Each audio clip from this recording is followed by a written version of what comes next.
নমস্কাৰ, মই আজি ৰান্ধিম মাছৰ সৈতে মচন্দৰী শাক আৰু আলু। এইখিনি মচন্দৰী শাক আমাৰ নিজৰ ঘৰৰে হয়। এতিয়া মই শাকখিনি আগত ধুই ল'লোঁ। এতিয়া মই শাকখিনি কাটি লৈছোঁ। মই কেৰাহী পাতি দিলোঁ আৰু গৰম হৈ গ'ল। ইয়াত অলপ মিঠাতেল দি দিছোঁ।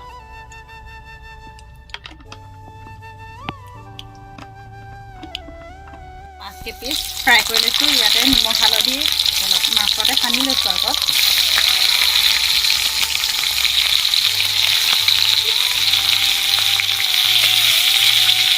মাছ ফ্ৰাই কৰা হৈ গ'ল।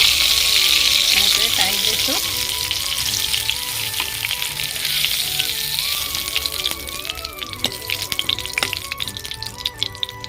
ইয়াত দুটামান পাঁচফোৰণ দি দিছোঁ তেলতে।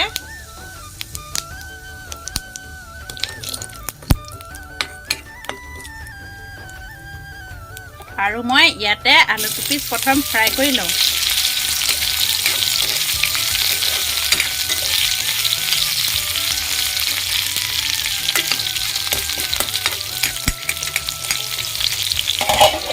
এতিয়া পিঁয়াজখিনি ৰঙচুৱা হ'ল। এতিয়া মই শাকখিনি এনেকৈ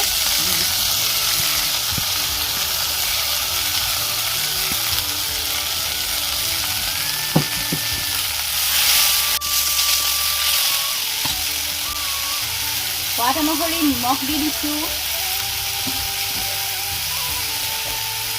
সোৱাদ অনুসৰি হালধি দি দিছোঁ।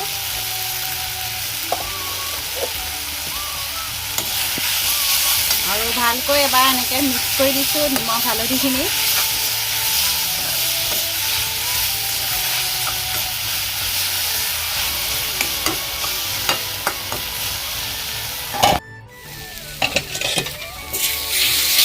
এতিয়া মচন্দৰী শাকটো ভালকৈ সিজি গ'ল। ইয়াত এতিয়া মই পানী দি দিম।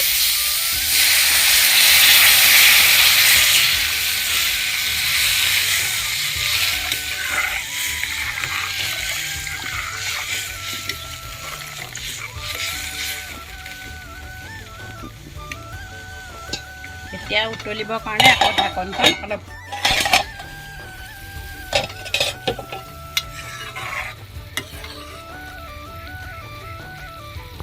এতিয়া মই ইয়াতে ফ্ৰাই কৰি থোৱা আলু কেইপিচ আৰু মাছ কেইপিচ দি দিছোঁ।